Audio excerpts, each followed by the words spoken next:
पंचनामे में आप सभी का स्वागत है। मैं हूं सुमित और वीकली एक्सपायरी का दिन भारतीय बाजारों में आज शुरुआत तो बेटर थी। अंतर्राष्ट्रीय संकेतों के तर्ज पे भारतीय बाजार खुले थे और उसी को ही मार्केट ने मेंटेन किया। एक इंटरडे डिप जरूर लिया लेकिन लोअर लेवल से फिर वापस पुल बैक आया।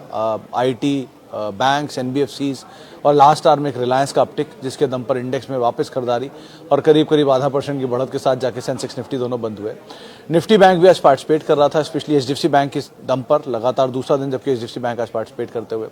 इसके अलावा आज आईटी में खरीदारी थी, TCS, Infosys, majorly, Tech Mahindra, इसके अलावा बिरला सॉफ्ट जैसी कंपनियां मिड कैप से, परसिस्टेंट जैसी कंपनियां मिड कैप से जो कि पार्टिसिपेट कर रहे थे।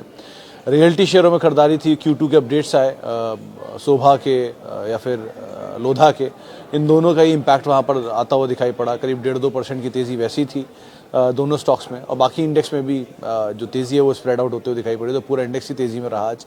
प्लस आज प्रेशर था पीएसयू बैंक्स में, इनके Q2 अपडेट का इम्पैक्ट वहाँ पर देखने को मिला। मिसाल तौर पे पीएनबी के नंबर्स थे, थोड़ा इम्पैक्ट उसका रहा। मेरिको के नंबर आए Q2 के, जिसके दम पर एफएमसीजी में थोड़ा प्रेशर बनता हुआ दिखाई पड़ा। तो एनर्जी, एफएमसीजी, पीएसयू बैंक्स, ये कुछ ऐसे नाम जो कि दबाव के साथ कामकाज करते हुए दिखाई पड़े। लेकिन ओवरऑल निफ्टी बैंक में खरीदारी थी। Mid cap flat to negative side पे जाके बंद हुआ। Small cap flat to positive side पे जाके कहीं बंद हुआ। ऑटो में खरीदारी देखने को मिली। एनबीएफसी स्पेस में आज खरीदारी थी और डाइवर्सिफाइड स्पेस में, रादर क्यूएसआर स्पेस में खरीदारी देखने को मिल रही थी। लिकर स्पेस में खरीदारी थी। सेलेक्टिव फुटवेयर में आज खरीदारी देखने को मिली। तो ऐसे करके स्टॉक स्पेसिफिक स्टोरीज या इंडेक्स या बिल्कुल न्यूज़ फ्लो बेस्ड कंपनियों के अंदर एक मोमेंटम आता हुआ दिखाई पड़ रहा था। तो ज़्यादातर जो मोमेंटम आज बना था वो या तो आईटी में था, स्पेशली फर्स्ट हाफ में, सेकेंड हाफ में, जो कि लार्ज कैप आईटी में था, क्योंकि नंबर्स भी अवेटेड हैं। नेक्स्ट वीक से नंबर शुरू हो जाएंगे तमाम कंपनियों के। 11 तारीख से नंबर शुरू हो रहे हैं टीसीएस के साथ। और उसके अलावा बाकी रिलायंस में एक लास्ट आवर में एक स्पाइक था, तो वो लेकिन मोमेंटम के तौर पर उसे देखा जा रहा है। और बाकी एविएशन कंपनियों में, इंडिगो में खरीदारी देखने को मिल रही थी, थोड़ी बहुत बाइंग वहाँ पर थी। हैवी वेट्स में लार्सन एंड टूब्रो आज पार्टिसिपेट कर रहा था, अच्छी तेज़ी के साथ रादर वो बंद होता हुआ दिखाई पड़ा। कैपिटल गुड्स की तेज़ी को पूरा वही लीड कर रहा था। प्रेशर था एनटीपीसी में, पावर ग्रिड में, ये कुछ ऐसे नाम थे जो कि दबाव के साथ आज कामकाज करते हुए दिखाई पड़ रहे थे। लेकिन अच्छी तेज़ी थी बजाज ऑटो में, ऑटो स्पेस से जिसमें खरीदारी थी, एंड लार्सन एंड टूब्रो, दोनों नाम ऐसे थे जो कि तेज़ी के साथ कामकाज करते हुए दिखाई पड़ रहे थे। लेकिन न्यूज़ फ्लोज ड्रिवन है सो फार। Q2 अपडेट ज़्यादा आ रहे हैं, तो Q2 अपडेट्स के ऊपर आप नज़र रखेंगे। कल एमपीसी का आउटकम आने वाला है। हालांकि स्टेटस को की बातचीत है, तमाम जानकार मान रहे हैं कोई खास बदलाव नहीं होगा, लेकिन inflation, crude, US economies, bond yield, ये कुछ चीज़ें हैं जिनको ज़रूर डिस्कशन में रखा जाएगा। इन चीज़ों के ऊपर क्या कमेंट्री आती है, गोइंग फॉरवर्ड क्या कमेंट्री वो देते हैं second half of financial year या अगले साल के लिए, तो वो स्टांस जो है उनका वो क्रूशल रहेगा। लेकिन जो प्राइमा फेसी है, कोई खास बदलाव की उम्मीद नहीं बजा लगा कर चल रहा है। कहीं कट हो गया तो बात अलग ही है फिर तो, या बढ़ गया तो बात अलग ही होगी, लेकिन सो फार ऐसा कोई बदलाव की उम्मीद नहीं है मार्केट में। तो ये एक पार्ट जो कि एमपीसी से आने वाला है, और क्योंकि कल हफ्ते का आखिरी कारोबारी सत्र भी होगा तो उस लिहाज से भी आपको नज़र रखनी होगी। आज एक्सपायरी का दिन था, थोड़ा वॉलेटाइल रहना ही था, तो लास्ट आवर थोड़ी सी वॉलेटिलिटी आते हुए दिखाई पड़ी। चलिए सवाल जवाब का सिलसिला शुरू कर लेते हैं और बातचीत कर लेते हैं कुछ सवालों को लेकर भी। जो पहला सवाल मेरे पास आया, कहाँ गया, ओके, फेसबुक पे, हाँ ये रहा, ओके।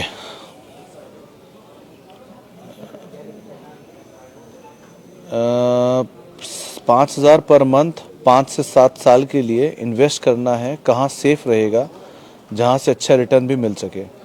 तो पंकज जी, अगर आप सेफ्टी पहले देख रहे हो तो एक ही जवाब है इसका, मतलब market is not at all safe. पहली चीज़, स्टॉक मार्केट में सेफ्टी बहुत कम होती है, it's a risky bet always. लेकिन फिर भी अगर यहाँ पर कुछ सेफ है तो निफ्टी ETF आपके लिए सबसे सेफेस्ट ऑप्शन है, क्योंकि वहाँ पूरा बुके मिल गया आपको निफ्टी का, तो आप किसी स्टॉक स्पेसिफिक नहीं जा सकते। पहली चीज़ तो आप या तो म्यूचुअल फंड में जाओ, अगर आपने बिल्कुल ही मार्केट नहीं जानते हो तो। अगर आप थोड़ा बहुत मार्केट भी जानते हो तो ETF is the best option, सबसे safe.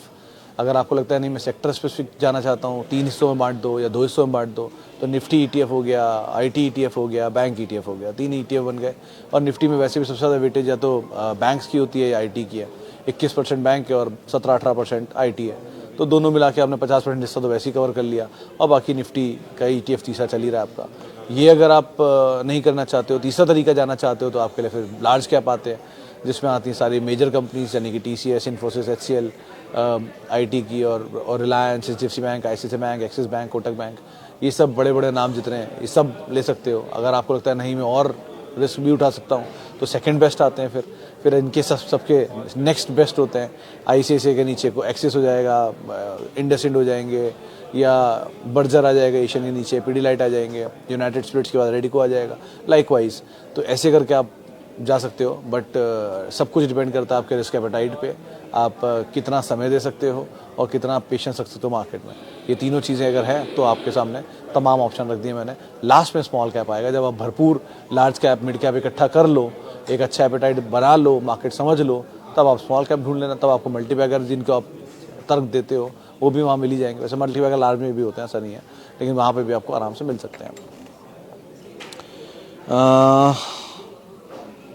Muthoot finance bike price से नीचे आया है और ख़रीदें या वेट करें? अभी मेरे ख्याल से शर्मा सर वेट कर लो अभी तो, क्योंकि सिनेरियो थोड़ा वीक चल रहा है मन्नापुरम के लिए भी और मुथूट के लिए भी, और अभी नंबर भी आने वाले हैं तो Q2 के अपडेट भी आई जाएंगे कुछ दिन में। सो अगर उस समय कोई रिएक्शन मिल गया तो उसका इस्तेमाल कर लेना, फिर भी एक बार कुछ ज़्यादा बेटर रहेगा आपके लिए। लेकिन अभी के लिए तो wait and watch is a better option. Patanjali versus Adani Wilmar long term view. Long term तो मिश्रा सर दोनों को ही लॉन्ग टर्म में सर्टेन किया जाएगा, लेकिन सो फार के लेवल पे अभी ज़्यादा फेवरेबल सिचुएशन है, दोनों ही फेवरेबल है। आप अगर अदानी विल्मर देखोगे तो 325 का स्टॉप लॉस और फिर लॉन्ग होगा, क्योंकि वो 327 के आसपास के लोज हैं। दूसरा, अगर आप पतंजलि देखोगे तो पतंजलि भी एक अच्छा बेट है, कि GQG की इन्वेस्टमेंट से बहुत समय से एक रेंज में ही घूम रहा है। 1170-75 के आसपास GQG की इन्वेस्टमेंट थी और 1245 के आसपास देख रहे हैं इसको। और जो माना जा रहा है कि गोइंग फॉरवर्ड कुछ कारोबार में रीस्ट्रक्चरिंग हो सकती है, ऐसी बाजार में बज़ है, तो वो एक बड़ा ट्रिगर बन सकता है स्टॉक के लिए। और कुछ बड़े इन्वेस्टर्स का एग्जिट होना था, वो भी एग्जिट रिसेंटली हुआ है, सो 2-3 ट्रिगर उसके लिए भी काम कर रहे हैं। तो आप अदरवाइज मतलब मीडियम टर्म में तो दोनों का ही Q2 अपडेट काफ़ी क्रूशियल रहने वाला है, क्योंकि पिछली बार अदानी विल्मर में लॉस आया था नंबर्स में और पतंजलि के नंबर्स वीक आए थे, और दोनों ने ये बात मेंशन की थी कि second half of financial year ज़्यादा अच्छा होगा उनके लिए। अब second half of financial year शुरू हो चुका है, तो देखते हैं Q2 के नंबर्स में क्या वो मेंशन करते हैं। मतलब Q1 में नंबर्स वीक थे, Q2 के नंबर्स कैसे आते हैं वो देखने होंगे। तो सिचुएशन वाइज दोनों की प्राइसिंग बेटर है, आप कॉल अकॉर्डिंगली ले सकते हो, लेकिन लॉन्ग टर्म दोनों के लिए लॉन्ग टर्म में डिसाइड होगा। जब तक नंबर जैसे जैसे मिलते रहेंगे वैसे वैसे आप कॉल लेते रहोगे। अगर नंबर बेटर है तो ही आप कॉल लो, वरना मतलब कोई भी स्टॉक हो, अदानी विल्मर के HUL हो, इवन जैसे जैसे नंबर सपोर्टिव होंगे वैसे वैसे आप होल्ड करोगे उसे। नंबर सपोर्टिव नहीं है तो आप निकल जाओ, बेस्ट होता है। Okay, KRBL and tinplate is better. Doctor साहब, टिनप्लेट तो मतलब इट्स ओल्ड कंपनी और अच्छी कंपनी है, इनफैक्ट धंधा भी अच्छा है, और इनफैक्ट इसके नंबर जब मैं पढ़ रहा था तो शायद 70 या 80% इंडिया की जो टिन्स हैं, जो पैकेजिंग टिन्स हैं, उसमें कंपनी का होल्ड है, और किसी एक सेगमेंट में तो ये 90% तक का भी जो मार्केट शेयर है वो कमांड करते हैं। तो कंपनी अच्छी है, स्ट्रॉन्ग कंपनी है और अच्छे नंबर भी हैं, उसकी पेडिग्री बेटर है। और रही बात KRBL की, तो KRBL इसमें सर सीजनल है, जैसे जैसे तेज़ी या जैसे जैसे ट्रिगर आते हैं तब चलता है। आज तक तो मतलब ऐसा हुआ नहीं कि किसी एक चावल की कंपनी ने आपको सिक्योलर पैसा बना के दिया हो। 4-5 नाम ही मुझे याद हैं, 2-3 तो इसमें से इनफैक्ट NCL टीम चली गई, उषा एग्रो होती थी वो चली गई, अब KRBL है और चमन लाल सेतिया है, 2 ही 3 नाम हैं। इवन अदानी विल्मर में भी एक चावल का बड़ा बिजनेस है। सो चावल के कारोबार में आपको सीजनल प्राइसिंग के ऊपर डिपेंड करता है। अच्छे प्राइसिंग, अच्छे रियलाइजेशन है तो तेज़ी है, अच्छा प्राइसिंग नहीं मिलता तो नहीं आता रियलाइजेशन को सपोर्टिव। सो ये रेंज में ही घूमते हैं आमतौर पर, तो बेटर तो टिनप्लेट ज़्यादा अच्छा ऑप्शन है कंपेरेटिवली इन दोनों में। अकॉर्डिंगली आप देख सकते हो, लेकिन मतलब किसी भी कमोडिटी बेस्ड स्टॉक के अंदर आपको हमेशा साइकिल प्ले करना आना होना चाहिए, तभी अगर आप साइकिल प्ले कर सकते हो तभी बेटर रहता है रहो, चाहे वो शुगर हो, टी हो, कॉफ़ी हो, रबर हो या राइस हो।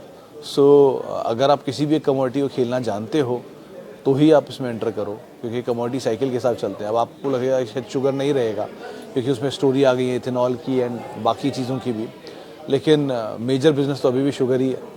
सो लेट्स सी, वो साइकिल का इंटेंसिटी थोड़ा कम हो सकता है, लेकिन रहेगा तो साइक्लिकल ही अभी भी। तो अकॉर्डिंगली आप देख लो, लेकिन ये साइक्लिकल स्टोरीज़ को प्ले करने के लिए आपको साइकिल का समझ बहुत अच्छे से होना चाहिए। इवन टेक्सटाइल में भी यही स्टोरी होती है, वहाँ कॉटन प्राइसेस के ऊपर बहुत कुछ डिपेंड करता है। सो ऐसे ऐसे करके आप रहना चाहो देख लो, वरना ज़्यादा बेटर, दोनों में बेटर टेन ऑब्वियसली।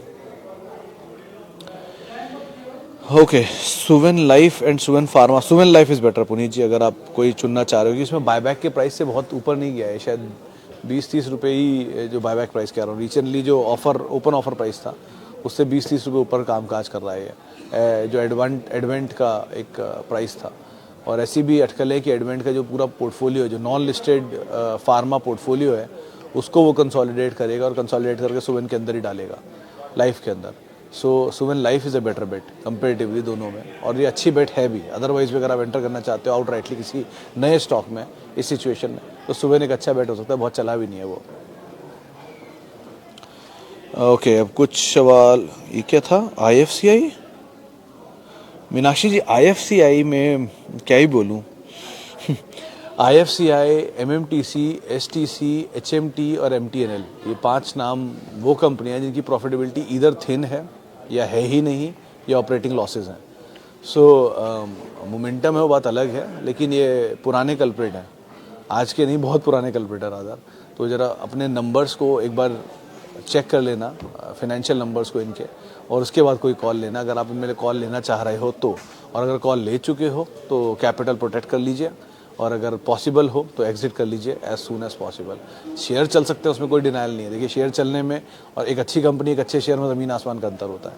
तो अगर शेयर चल भी जाए तो वो is not the best benchmark की आपकी कंपनी भी अच्छी हो गई है, ठीक है। तो शेयर के चाल की चलने की और भी वजहें हो सकती हैं, लेकिन कंपनी अच्छी है तो शेयर चलना इसी गारंटी हो सकती है। सो दोनों चीज़ों का अंतर समझ कर ही आप कोई कॉल लीजिएगा। सोम डिस्टिलरीज 200 शेयर 123 रुपये के दाम पर। वो सर दो तीन चीज़ें अच्छी, 2-3 चीज़ें बुरी सामने रख देता हूँ, कॉल आप अपने आप ले लेना। पहली चीज़, 70-72 रुपये से प्रमोटर बाइंग कर रहा है और कंटिन्यूसली बाइंग कर रहा है। मतलब कुछ बाजार में तो ऐसे भी मीम्स चलते हैं कि वो शायद हर SIP लगा रखी है 10,000 शेयरों की, जो हर महीने चलती रहती है। 25 सितंबर को एक बाय किया था उन्होंने। सो हर लेवल पे प्रमोटर की बाय हो रही है कंटिन्यूसली। इसका एक वजह भी है कि उन्होंने SEBI से एक अप्रूवल लिया था अपनी होल्डिंग को बढ़ाने को लेकर, वो होल्डिंग को अप्रूवल लेकर बढ़ा रहे हैं, वो विद टाइम धीरे धीरे बढ़ा रहे हैं। ये पहली चीज़ है। बैंगलोर में उन्होंने बहुत स्ट्रॉन्ग कैपेसिटी ऐड की है और इसका उनका इम्पैक्ट भी आ रहा है, वहाँ की मार्केट साइज उनका बड़ा है, जो नंबर्स में रिफ्लेक्ट भी हो रहा है। लास्ट क्वार्टर के नंबर बहुत अच्छे थे।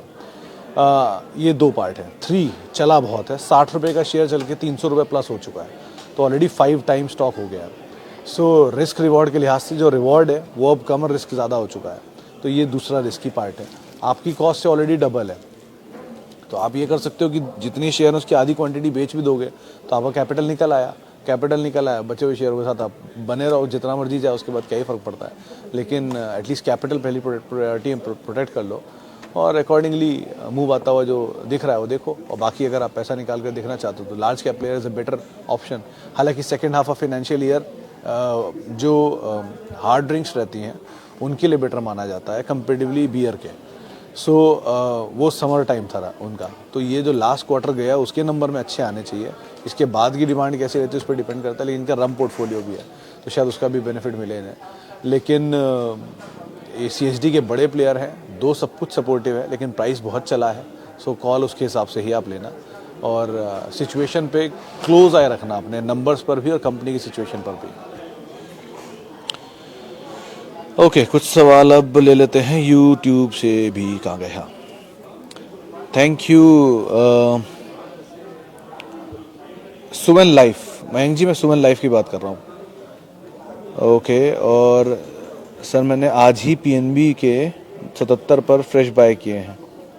नहीं तो पवित्रा जी, ये तो आपने शायद लॉन्ग टर्म के लिए लिया होगा, अगर आप, मैं गलत नहीं हूँ तो, क्योंकि शॉर्ट टर्म तो मैं आके ट्रैक नहीं करता, तो शॉर्ट टर्म में तो मैं टिप्पणी नहीं कर पाऊँगा। लेकिन लॉन्ग टर्म लिया है तो ठीक स्टॉक है, मतलब आप बहुत ऊपर एंड करके गए हो, बेट आपने बिल्कुल हायर साइड पे किया है। चला हुआ है PNB बहुत ज़्यादा, 120 रुपये का लेकिन हाई है, मतलब 130-140 का शायद हाई है। वो हाई वापस रिज्यूम कर ले, बड़ी बात है, लेकिन इसमें बहुत लोग ऊपर के लेवल पे ट्रैप्ड हैं, तो उनके लिए एग्जिट होगा वो। सो इस हिसाब से आप देखिएगा, हमेशा वो 2 डिजिट के दाम पर मत जाइए, किसी भी स्टॉक के सिर्फ दाम पर मत जाइए। वैल्यू और भाव में ज़मीन आसमान का अंतर होता है। सस्ती वैल्यू ढूंढिए, सस्ता भाव नहीं, इन दोनों का अंतर समझिए एटलीस्ट। जुबिलेंट फूड में लास्ट 2 ईयर में 0 date to date reserves, profit is falling. 2019 से प्रॉफिट भी कम होता जा रहा है also profit growth is lowest among peer. Garg साहब, I don't deny any of them, मतलब दो तीन चीज़ें और ही बताता हूँ कि एक तो मैनेजमेंट चेंज हुआ है, मैनेजमेंट का रेजिग्नेशन आया था जो कि डिजिटल पे इनके सबसे ज़्यादा काम करता था, वो चीज़ ख़राब हुई है। प्लस एक स्ट्रॉन्ग कंपटीशन इनके लिए जोमेटो से खड़ा हो गया है, बिकॉज पहले पिज्ज़ा से पिज्ज़ा कम्पीट करता था, अब पिज्ज़ा से कोई और QSR का प्रोडक्ट भी कम्पीट करना शुरू हो गया because of ease and delivery. तो पहले क्या था, पहले सिर्फ डोमिनोज डिलीवर करता था एंड दूसरा तरफ वेस्ट लाइफ डिलीवर करता था, मैकडोनल्ड डिलीवर करता था। अब जोमेटो के होने की वजह से आपको कहीं समोसा और कचौड़ी भी आ जाती है ईजिली। सो अब कंपटीशन पिज्ज़ा का पिज्ज़ा नहीं है, पिज्ज़ा का कोई भी प्रोडक्ट हो रहा है, ये भी इनके लिए एक बड़ा थ्रेट है। विद टाइम ये सब चीज़ें इनके लिए हैं और वो इम्पैक्ट कर भी रही है नंबर्स में, बट मैनेजमेंट नया आया है, चैलेंजेस हैं उनके सामने, it will take time but they might get it back, ऐसा अनुमान लगा रहा है बाजार। क्योंकि जुबिलेंट फूड पहली बार इस बिज़नेस में नहीं आया, डिकेड से ये बिज़नेस में है, so they will come back strongly, ऐसा कोई इशू नहीं है। बट एक दो चीज़ें हैं उसमें समय लगेगा पहला।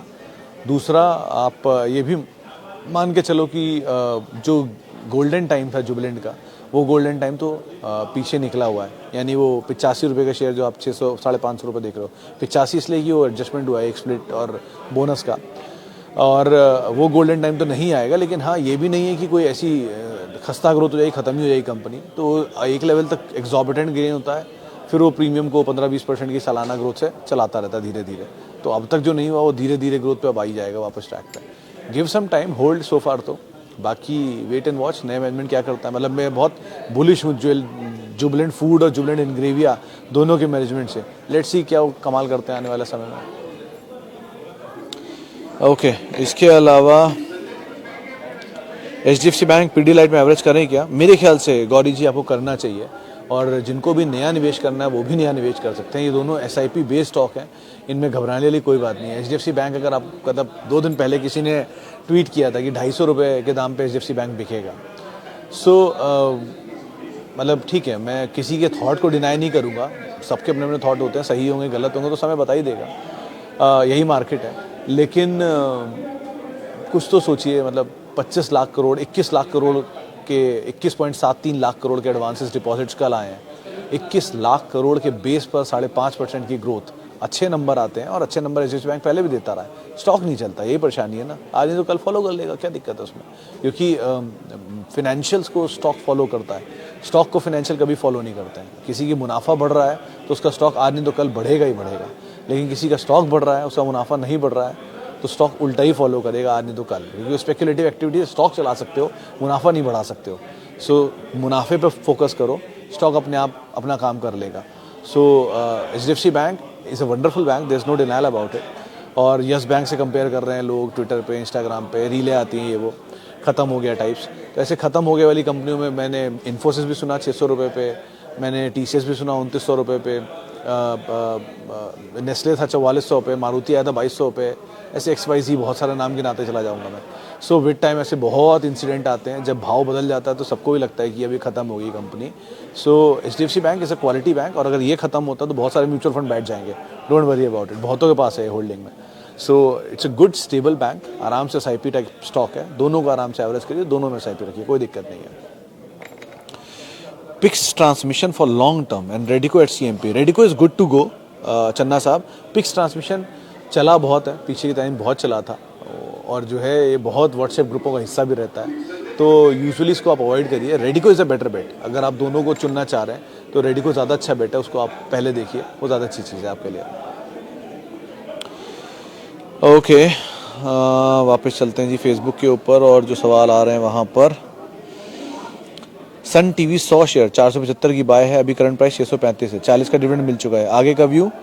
तो जयप्रकाश जी आप होल्ड करो सो फार, तो ये जो IPL के राइट रहते हैं उससे इनको बेनिफिट आया था, उसका 2 क्वार्टर पहले 1 क्वार्टर पहले उन्होंने मेंशन किया था IPL की टीम की वैल्यूएशन बढ़ने से। अब क्रिकेटिंग ब्रॉडकास्टिंग का भी नंबर इंप्रूव होना चाहिए, तो मीडिया वालों के लिए वैसे 1 क्वार्टर ठीक ही रहेगा, ये वाला भी और अगला भी, और आगे इलेक्शन ईयर भी है, सो चीज़ें इनके लिए बेटर होती हैं आमतौर पर। तो आप अभी तो समय दो और होल्ड करो, और keep on moving your stop losses.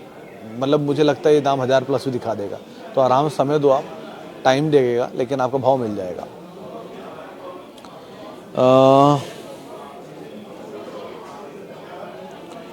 इसके अलावा BEL view for 1 year. Ghoshal साहब, PSU की रैली पे पता मेरा हमेशा से एक ही ट्रस्ट रहता है कि कोई भी लेवल पे ऊपर माल बिकने आएगा।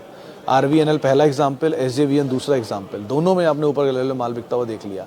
मैंने एक ही चीज़ मेंशन की थी, पूरी रेलवे रैली में RCTC नहीं चला, वो चल सकता है। वो देखिए चल ही रहा है आजकल, 700 750 रुपये आई गया, 725 रुपये के आसपास आई गया। तो जो नहीं चले हैं वहाँ पे तो मोमेंटम आ सकता है, लेकिन जो एग्जॉर्बिटेंट चले हैं उनमें से माल ही बिकेगा ऊपर के लेवल पे। BEL जो चले हैं उन वाली कैटेगरी में आता है। सो थोड़ा ध्यान संभल के कॉल लीजिएगा। PSU में ट्रैप सालों का ट्रैप होता है, जब भी ट्रैप होता है। तो PSUs में कैपिटल है, प्रोटेक्ट कर लीजिए, डिविडेंड खाइए, एंजॉय करिए इस तरह की होल्डिंग को। लेकिन अगर आप एप्रिसिएशन और मल्टी बैगर रिटर्न के लिए अब लेना सोच रहे हैं कि बहुत अच्छी वैल्यू है, 20 रुपये का 50 रुपये का शेयर है, डबल डिजिट है, तो रिस्क एसोसिएटेड है, उसका ध्यान रखिएगा। चलिए फिलहाल अब इतने सवालों को शामिल करूंगा। माफ़ी उन सभी लोगों से जिनसे बातचीत नहीं हो पाई, और बहुत बहुत शुक्रिया उन सभी लोगों का जिन्होंने सवाल पूछा। आपसे मुलाकात होगी अब कल शुक्रवार के दिन, हफ्ते के आखिरी कारोबारी सत्र में। और आप मेरे साथ जुड़ सकते हैं, @सुमित रिसर्च मेरा ट्विटर हैंडल है। किसी भी निवेश से पहले अपने वित्तीय सलाहकार की राय ज़रूर ले लें। और CNBC आवाज़ के YouTube और Facebook पेज पे आप रोज़ 3:30 बजे सवाल पूछ सकते हैं। नमस्कार।